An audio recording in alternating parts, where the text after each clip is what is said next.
Good morning बच्चों। आज हम नेक्स्ट सिस्टम स्टार्ट करेंगे कि जैसे कि हम पढ़ ही रहे थे अभी तक, जिस डिफरेंट टाइप के सिस्टम पढ़ रहे थे, excretory system, neuro endocrine system. ठीक है, आज हम जो है ये न्यूरो नर्वस सिस्टम का कंपैरेटिव स्टडी पढ़ेंगे। ठीक है, तो जैसा कि हमें पता है कि बॉडी में हमारे कंट्रोल सिस्टम होता है जो हमारी पूरी बॉडी को कंट्रोल करता है, डिफरेंट एक्टिविटीज को कंट्रोल करता है। ठीक है, तो ये कंट्रोल सिस्टम जो होते हैं बॉडी के, ये दो टाइप के होते हैं। ठीक है, ये कौन सा हो गया, एक हो गया नर्वस सिस्टम और दूसरा हार्मोनल सिस्टम। ठीक है, तो नर्वस सिस्टम और हार्मोनल सिस्टम, तो जैसे सेकेंड ईयर में तुम लोगों ने एंडोक्राइन सिस्टम का पूरा न्यूरो एंडोक्राइनोलॉजी पढ़ी है। न्यूरो एंडोक्राइनोलॉजी मतलब जो हमारा हार्मोन्स हैं वो और नर्वस सिस्टम में दोनों कोऑर्डिनेशन में काम करते हैं। मतलब हार्मोन्स को कंट्रोल करने के लिए नर्वस सिस्टम होता है। ठीक है, जैसे हाइपोथैलेमस हम पढ़ते हैं कि जितनी भी ग्लैंड्स हैं बॉडी की जो हार्मोन सिक्रीट कर रही हैं वो किसके कंट्रोल में होती हैं, ब्रेन के हाइपोथैलेमस के कंट्रोल में। ठीक है, तो ये जो डिफरेंट है कि भाई आपका जो नर्वस सिस्टम और हार्मोनल सिस्टम, तो ये बॉडी के दो कंट्रोल सिस्टम है। तो हार्मोनल सिस्टम तो हम पढ़ ही चुके हैं पहले। थोड़ा सा अगर आपको कंपैरेटिव स्टडी पढ़नी है तो कंपेयर, जैसा मैं अभी तक भी जितनों में मैं बता रही हूँ सबको आपको एक बार बेस पता होना चाहिए। ठीक है, कि आपको जो नर्वस सिस्टम है वो है क्या। जब हमें पता होगा तो हम इजीली उसके डिफरेंसेस पढ़ लेंगे कि हमें बेसिक स्ट्रक्चर इसका पता है। ठीक है, तो हम क्या कह रहे हैं कि कंट्रोल सिस्टम या नियंत्रण करने वाला सिस्टम दो हो गए, नर्वस सिस्टम या हम तंत्रिका तंत्र कहते हैं, और दूसरा हार्मोनल सिस्टम। ठीक है, ये जो हार्मोन सिक्रीट करता है। तो नर्वस सिस्टम जो है ये हमारी बॉडी में, नर्वस सिस्टम किस काम आएगा, ये आता है जैसे हम कहते हैं कि अगर हम पहला चीज है कोऑर्डिनेशन। ठीक है, समन्वय, कि आपकी बॉडी में एक हम कहते हैं स्टिमुलस हुआ कि आज हमें कोई चीज गर्म लगती है, ठंडी लगती है, या पेन हुआ, या कोई भी स्टिमुलस है, हमारे रिसेप्टर्स हैं, ये उद्दीपनों को लेने के लिए, स्टिमुलस को एक्सेप्ट करने के लिए हमारा एक नर्वस सिस्टम है। ठीक है, कोऑर्डिनेशन करने के लिए है। ठीक है, और जो दूसरी इंपॉर्टेंट चीज है कि ये हमारे क्या होते हैं, जो नर्व इम्पल्सेस होती हैं, जो स्टिमुलस मिला, उद्दीपन मिला, उसके बाद एक तंत्रिका आवेग बनता है। हमें चोट तो यहाँ लगी पर दर्द हमें ब्रेन में हो रहा है, ये कैसे गया, एक नर्व इम्पल्स, तंत्रिका आवेग के थ्रू। तो ये तंत्रिका आवेग के थ्रू ये नर्वस सिस्टम हमारा काम करता है।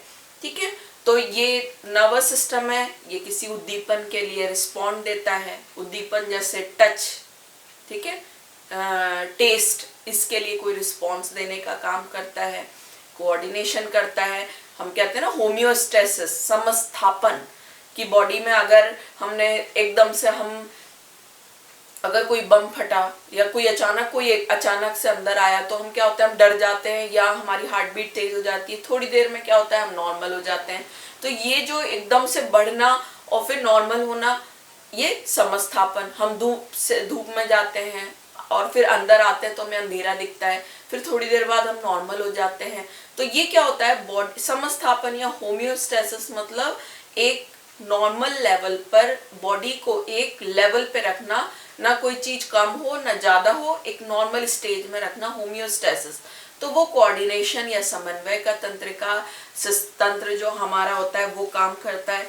और तीसरी इंपॉर्टेंट चीज नर्वस सिस्टम की लर्निंग, हम सीखते हैं। ठीक है, ये सब चीजों से हमारा नर्वस सिस्टम कोऑर्डिनेट करता है या रिलेट करता है। ठीक है, और जिसमें हम नर्वस सिस्टम की स्टडी करते हैं वो होता है न्यूरोलॉजी। ठीक है, न्यूरोलॉजी साइंस की वो ब्रांच है जिसमें हम नर्वस सिस्टम के बारे में पढ़ते हैं। ठीक है, अब क्या होता है नर्वस सिस्टम, क्योंकि हमको, मैंने बताया ना कि हमें पता होना चाहिए कि वो है क्या। तो नर्वस सिस्टम, हार्मोनल सिस्टम हमने सेकंड ईयर में पढ़ ही लिया। नर्वस सिस्टम जो होता है वो 3 टाइप का होता है। Central CNS, central nervous system, केंद्रीय तंत्रिका तंत्र। दूसरा PNS, पेरिफेरल नर्वस सिस्टम या परिधीय तंत्रिका तंत्र। ANS ऑटोनॉमिक नर्वस सिस्टम या स्वायत्त तंत्रिका तंत्र। ठीक है, ये जो हमारा नर्वस सिस्टम है ये 3 प्रकार का होता है। तो जैसे हम कहते हैं CNS या केंद्रीय तंत्रिका तंत्र या सेंट्रल नर्वस सिस्टम। सेंट्रल नाम से क्या हो रहा है, बीच का। तो हमारी बॉडी में जो बीच का जो सिस्टम बना रहा है नर्वस सिस्टम, वो कौन सा होगा। जैसे हमने बताया था कि स्केलेटन सिस्टम में जब पढ़ा था, हमारी बॉडी का एक्सिस कौन बना रहा है, ब्रेन और स्कल और हमारा स्पाइनल कॉर्ड। ठीक है, तो वैसे ही जो तंत्रिका तंत्र होता है उसमें हमारे बॉडी के बीच में, सेंटर में, तो ये क्या होता है, हमारा ब्रेन और हमारी स्पाइनल कॉर्ड। ठीक है, तो तंत्रिका तंत्र या नर्वस सिस्टम का हमारी बॉडी में जो बीच का पार्ट है, सेंटर का पार्ट है, ब्रेन और स्पाइनल कॉर्ड, ये CNS हो गया। ठीक है, ब्रेन और स्पाइनल कॉर्ड। ठीक है, ब्रेन और स्पाइनल कॉर्ड, ये CNS सेंट्रल नर्वस सिस्टम बनाएगा। अब ये जो ब्रेन और स्पाइनल कॉर्ड है, ये ब्रेन और स्पाइनल कॉर्ड, इनसे क्या, जो ब्रेन से निकलेंगी नर्व्स, तंत्रिकाएं, तो ये जो ब्रेन से निकली, ठीक है, और ये जो स्पाइनल कॉर्ड से निकली, तो ब्रेन से जो नर्व्स निकलती हैं वो क्रेनियल नर्व्स कहलाती हैं, और जो स्पाइनल कॉर्ड से निकली वो स्पाइनल नर्व्स कहलाती हैं। ठीक है, तो ये जो नर्व्स हैं ये बनाएंगी हमारा पेरिफेरल नर्वस सिस्टम, परिधीय तंत्रिका तंत्र। परिधि मतलब क्या होता है, बीच से साइड की ओर, परिधि दोनों मतलब बॉडी के हमारे दोनों साइड में जाएंगी। तो ब्रेन CNS से जो नर्व्स निकलती हैं वो क्या होती हैं, वो PNS बनाती हैं, परिधि तंत्रिका तंत्र या पेरिफेरल नर्वस सिस्टम। ठीक है, तो ये जो हमारा ब्रेन और स्पाइनल कॉर्ड से, तो PNS के अंदर क्या आएंगी, नर्व्स। CNS के अंदर आ रहा था ब्रेन और स्पाइनल कॉर्ड, और PNS के अंदर आएगी नर्व्स, ब्रेन से निकलने वाली क्रेनियल नर्व्स, क्योंकि क्रेनियम क्या होता है, ब्रेन बॉक्स, ब्रेन से निकलने वाली क्रेनियल नर्व और स्पाइनल कॉर्ड से निकलने वाली स्पाइनल नर्व्स। ठीक है, ये हो गया PNS। अब होता है ऑटोनॉमिक नर्वस सिस्टम। तो ऑटोनॉमिक नर्व, ये सब डिटेल जो है स्ट्रक्चर ये तुमको फिजियोलॉजी में मिलेगा, पर यहाँ पर हमें इन तीनों के बारे में पता होना जरूरी है, इसलिए मैं बेसिक बता रही हूँ। ठीक है, तो ये नर्व्स हो गई। अब क्या होगा, नर्व्स जो होती हैं, ये मान लो ये नर्व है, अब ये नर्व्स क्या होगी, इसकी ब्रांचेस और हो जाएंगी, क्योंकि ये ऑर्गन्स में हमारे ऑर्गन को भी तो कंट्रोल करेगी। अब हमारी नर्व फाइबर्स इसमें हमारे अंगूठे में भी है, हम मूव कर पा रहे हैं, हम उंगली को मूव कर पा रहे हैं। तो ये क्या होती हैं, जो नर्व्स हैं वो और तंत्रिका गुच्छिकाओं या हम कहते हैं नर्व फाइबर्स में बट जाती हैं। तो ये जो नर्व्स हैं ये और फैल जाती हैं जाके ऑर्गन्स में। ठीक है, तो ये जो नर्व फाइबर्स होती है ये बनाती है हमारा ऑटोनॉमिक नर्वस सिस्टम या स्वायत्त तंत्रिका तंत्र। समझ में आ रहा है, ये CNS, ये PNS, ये ANS। ठीक है, और ये हमारे ऑर्गन्स को कंट्रोल करता है। तो ये जो ANS है, ऑटोनॉमिक नर्वस सिस्टम या स्वायत्त तंत्रिका तंत्र, ये 2 प्रकार का होता है, सिंपैथेटिक और पैरासिम्पैथेटिक। ठीक है, अनुकंपी और परानुकंपी। इसको हम कैसे समझ सकते हैं कि जैसे हम कहते हैं ना कि हमने बताया अभी एकदम से बम फूटा और क्या हुआ, हमारी हार्ट बीट बढ़ गई, और फिर क्या होता है, थोड़ी देर बाद हम नॉर्मल हो जाते हैं। ये जो बढ़ाने का काम है ये सिंपैथेटिक नर्वस सिस्टम करता है।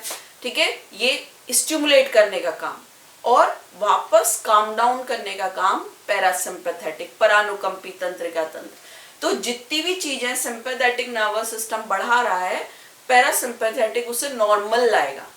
ठीक है, बढ़ी हुई चीज को नॉर्मल। अगर ये चीजें नहीं हो तो क्या होगा, हार्ट अटैक भी आ सकता है, कोई बॉडी को बहुत बड़ा डैमेज हो सकता है। तो इस तरह से जो एडवर्स कंडीशन में ये सिंपैथेटिक और parasympathetic nervous system autonomic ANS के पार्ट्स हैं।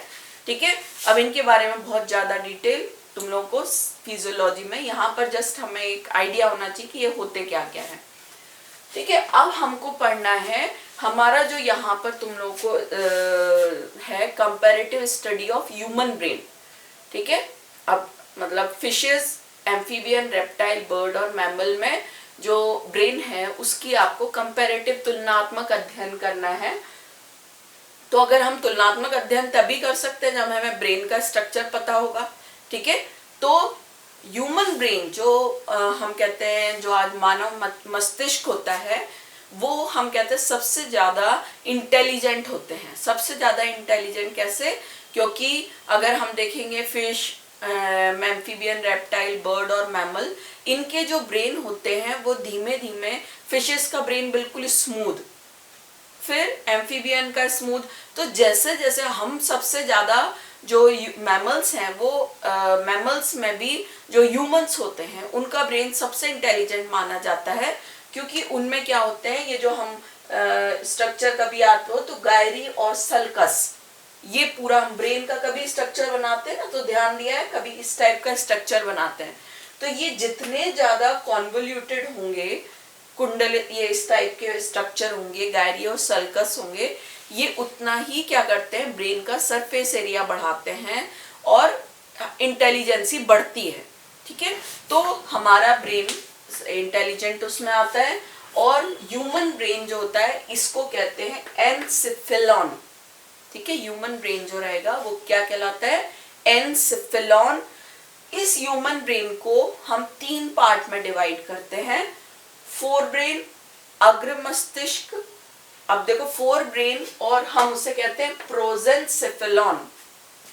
ठीक है, अग्र मस्तिष्क या प्रोजेनसेफेलॉन, मध्य मस्तिष्क मिड ब्रेन और मीजेनसेफेलॉन, और हाइंड ब्रेन या पश्चिम मस्तिष्क ये आपका कहलाएगा रोम्बेनसेफेलॉन। ठीक है, prosencephalon, mesencephalon, rhombencephalon, fore brain, mid brain, hind brain, हमारे ब्रेन के 3 पार्ट हो गए।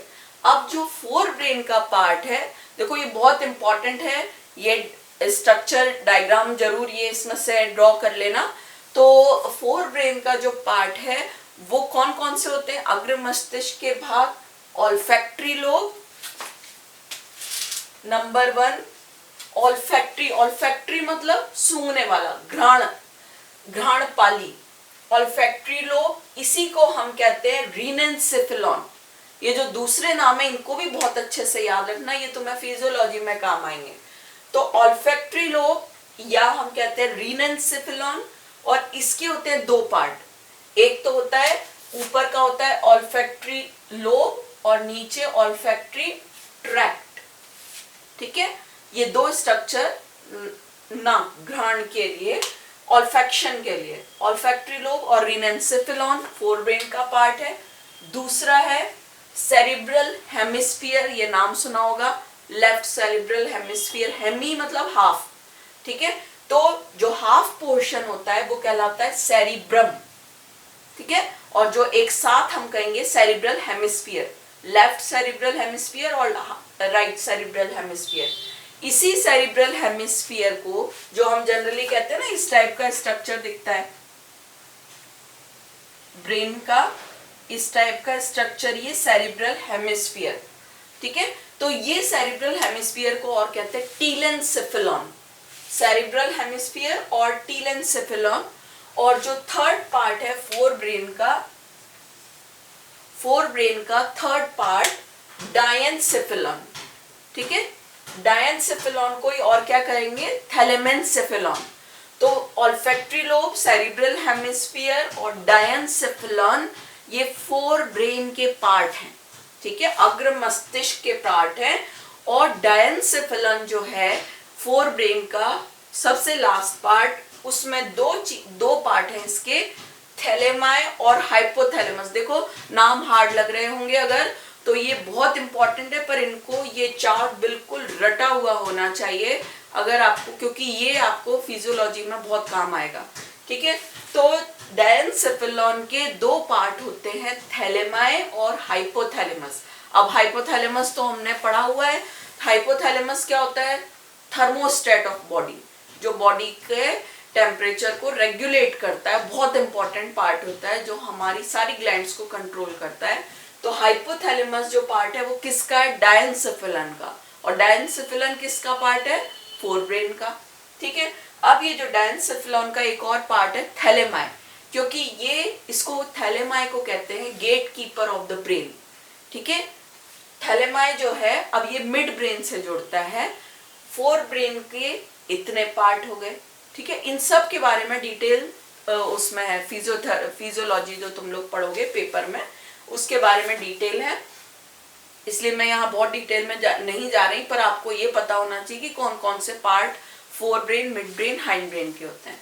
अब आप आते हो मिड ब्रेन या मध्य मस्तिष्क। मध्य मस्तिष्क में ऑप्टिक लोब और सेरिब्रल पेडंकल कौन से पार्ट हो गए मिड ब्रेन के? ऑप्टिक मतलब देखने, तो जो हमारे ऑप्टिक लोब होते हैं वो हमारा मिड ब्रेन का पार्ट है, और सेरिब्रल पेडंकल। ठीक है, तो ये ऑप्टिक लोब एक जोड़ी हो गए, वन पेयर, बड़े आकार के। सेरिब्रल पेडंकल को और क्रूरा सेरिब्राई भी कहते हैं। ठीक है, ये मिड ब्रेन हो गया। और हाइंड ब्रेन जो है पश्चिम मस्तिष्क, ये रोम्बेनसेफेलॉन। ठीक है, रोम्बेनसेफेलॉन जो कहलाता है। अब पश्चिम मस्तिष्क का जो भाग होगा वो होता है, ये नाम सुने होंगे, सेरिबेलम, इसको लिटिल ब्रेन भी कहते हैं, मेटेनसेफेलॉन भी कहते हैं। सेरिबेलम को लिटिल ब्रेन, ये जैसे ये सेरिब्रल हेमिस्फीयर हो गया, इसके नीचे यहाँ पर सेरिबेलम होता है, और उसके नीचे मेड्यूला ओब्लोंगेटा और स्पाइनल कॉर्ड। ठीक है, cerebral hemisphere, cerebellum, little brain और मेड्यूला ओब्लोंगेटा और स्पाइनल कॉर्ड। तो सेरिबेलम, हाइंड ब्रेन का पहला पार्ट सेरिबेलम, दूसरा पार्ट मेड्यूला ओब्लोंगेटा। ठीक है, और थर्ड जो है वो पॉन्स वेरोला है, ये इसके जस्ट नीचे होता है। ठीक है, मेड्यूला ओब्लोंगेटा के जस्ट नीचे, तो पॉन्स वेरोला है। तो तीन पार्ट हो गए।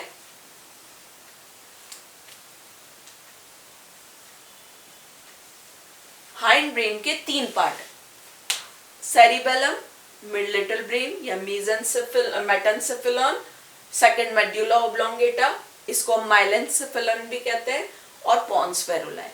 तो ये जो है ये स्ट्रक्चर तीनों अच्छे से याद रखना, क्योंकि इन्हीं स्ट्रक्चर्स के बेस पर अब हम इजीली सबका कंपैरेटिव स्टडी पढ़ सकते हैं। किसी में ऑप्टिक लोब बड़े, किसी में ऑल्फैक्टरी लोब बड़े, किसी में सेरिबेलम छोटा, किसी में सेरिबेलम बड़ा, पर हमें पता तो होना चाहिए कि वो जो पार्ट है वो किसके हैं।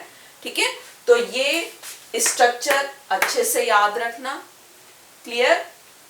फिर अब जैसे हमें जो पढ़ना है वो क्या है कि अब आपको पढ़ना है इसमें कंपैरेटिव स्टडी। तो हमें अगर इवोल्यूशन ऑफ ब्रेन अगर हम देखेंगे तो पहले, अब हमें देखो सब पता है four brain, mid brain, hind brain ये क्या होते हैं।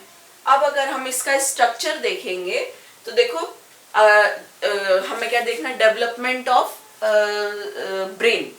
ठीक है, जो हमारा नर्वस सिस्टम होता है वो डेवलप कैसे होता है भ्रूण में, एम्ब्रियो में। क्योंकि हम हर जितना भी अभी तक कंपैरेटिव स्टडी पढ़ी है उसमें हम सब में क्या देख रहे हैं, इनका कंपैरेटिव स्टडी देख रहे हैं कि वो जो ऑर्गन है वो डेवलप कैसे हुआ। ठीक है, तो इसको डेवलप में हम क्या कहेंगे, जो हमारा नर्वस सिस्टम होता है वो एक्टोडर्म से डेवलप होता है। हमें पता ही है 3 जर्म लेयर होती हैं, एक्टोडर्म, मेसोडर्म, एंडोडर्म, और इन्हीं से हमारे तीनों लेयर से पूरे बॉडी के ऑर्गन बनते हैं। तो जो एक्टोडर्म होता है उससे नर्वस सिस्टम बनेगा। तो ये देखो ये एक्टोडर्म हो गया।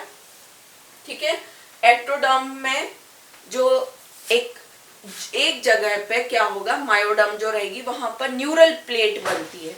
न्यूरल प्लेट मतलब वो जो सेल्स है वहां के कुछ थिक हो जाते हैं। तो ये देखो ये नॉर्मल एक्टोडर्म है, और यहाँ पर कुछ सेल्स एक प्लेट जैसा स्ट्रक्चर बनाते हैं, उसे कहते हैं न्यूरल प्लेट। ठीक है, ये न्यूरल प्लेट हो गई। और इस न्यूरल प्लेट के ये न्यूरल प्लेट कहाँ बनेगी, जहां ये नोटोकॉर्ड बनेगी। ठीक है, नोटोकॉर्ड के जस्ट ऊपर, ये नोटोकॉर्ड है, इसके जस्ट ऊपर न्यूरल प्लेट बनेगी। ठीक है, अब क्या होता है, जैसे ये नोटोकॉर्ड है, ये रही नोटोकॉर्ड, इसके जस्ट ऊपर जैसे ही न्यूरल प्लेट बनी, इसमें नीचे की तरफ वो अंदर एक खांच बनाने लगती है, ग्रूव बनाने लगती है। तो ये देखो, ये एक्टोडर्म हो गई और यहां से ये जो न्यूरल प्लेट थी वो एक फोल्ड होने लग गई। ये देखो, ये जो है ये कहलाता है न्यूरल फोल्ड, ये जो है पोर्शन। और यहां पर जहां पर ये उठा हुआ पोर्शन है, ये जो उठा हुआ रहेगा ये न्यूरल क्रेस्ट, ठीक है, ये नीचे की ओर दबेगी और ये न्यूरल फोल्ड और ये न्यूरल क्रेस्ट। अब देखो, वहां बाद में जाके ये कप जैसा स्ट्रक्चर बनाती है। कप जैसा स्ट्रक्चर मतलब ये न्यूरल ट्यूब जो होती है, ट्यूब बनेगी, इस टाइप का एक स्ट्रक्चर बनेगी, ठीक है। तो ये जो स्ट्रक्चर बनने के लिए क्या होगा, ये कप जैसा स्ट्रक्चर बनेगा। ये एक्टोडर्म हो गई ऊपर, ये न्यूरल क्रेस्ट जहां से ये फोल्ड होना शुरू हुआ था, अंदर की तरफ एक कैविटी बनने लग जाएगी, उसको न्यूरोसील कैविटी कहते हैं, ठीक है। और ये न्यूरोसील कैविटी होगी किसके अंदर, न्यूरल ट्यूब के अंदर। ध्यान रखना, जो नर्वस सिस्टम बनता है वो हमारा बनता है न्यूरल ट्यूब से, ठीक है। न्यूरल ट्यूब से नर्वस सिस्टम बनेगा, ब्रेन और स्पाइनल कॉर्ड बनेगी। तो ये देखो, न्यूरल ट्यूब बनना शुरू हो गई, ये खाली ये ट्यूब लाइक स्ट्रक्चर बनना शुरू हो गया। किसके ऊपर, नोटोकॉर्ड के ऊपर। नोटोकॉर्ड के ऊपर ट्यूब लाइक स्ट्रक्चर बना, न्यूरल ट्यूब, और उसके अंदर की जो कैविटी है वो न्यूरोसील कैविटी कहलाएगी, ठीक है। अब देखो, एंड में आके क्या हो रहा है, ये एक्टोडर्म हो गई। जो न्यूरल ट्यूब जब बन जाती है तो क्या होगा, वो अपने एक्टोडर्म से कट हो जाती है। तो ऊपर तो एक्टोडर्म हो गई, न्यूरल ट्यूब ये हो गई, बन गई न्यूरल ट्यूब, वहां से अंदर तक ऐसे फोल्ड हुई और ऊपर से कट हो गई, न्यूरल ट्यूब बन गई। और बीच में क्या है, न्यूरोसील कैविटी हो गई न्यूरल ट्यूब की बीच में, और उसके नीचे नोटोकॉर्ड हो गया।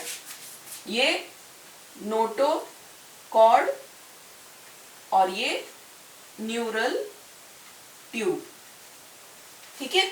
नोटोकॉर्ड के जस्ट ऊपर न्यूरल ट्यूब होती है, इसी न्यूरल ट्यूब से ब्रेन और स्पाइनल कॉर्ड बनते हैं। तो ये देखो, ये जो डायग्राम है ना, एनसेफेलॉन हमने क्या कहा, ह्यूमन ब्रेन, ये रहा ह्यूमन ब्रेन, एनसेफेलॉन ये रहा, ये न्यूरल ट्यूब है पूरी। शुरू में न्यूरल ट्यूब कैसी रहेगी, ये एक न्यूरल ट्यूब बन गई, ठीक है। इस न्यूरल ट्यूब में आगे की तरफ ऐसे एक थोड़ा सा उठा हुआ पोर्शन रहेगा, ऐसा बल्जिंग पोर्शन, वो कहलाता है एनसेफेलॉन, वो बनाएगा ब्रेन। एनसेफेलॉन पता है ना, ह्यूमन ब्रेन, तो वो एनसेफेलॉन आगे का जो उठा हुआ पोर्शन है ब्रेन बना लेगा, किससे, न्यूरल ट्यूब से। और न्यूरल ट्यूब का जो पीछे का पोर्शन है वो बना लेगा स्पाइनल कॉर्ड। तो यही हमारा सेंट्रल नर्वस सिस्टम बन गया, आगे की तरफ ब्रेन और पीछे spinal cord. Central nervous system किससे बनता है, ब्रेन और स्पाइनल कॉर्ड से। तो ये क्या होगा, एनसेफेलॉन, ब्रेन और स्पाइनल कॉर्ड। और फिर जैसे जैसे डेवलपमेंट होगा, ये जो ब्रेन है, फिर ये फोर ब्रेन, ये देखो four brain, mid brain, hind brain, इसमें डिवाइड हो जाता है।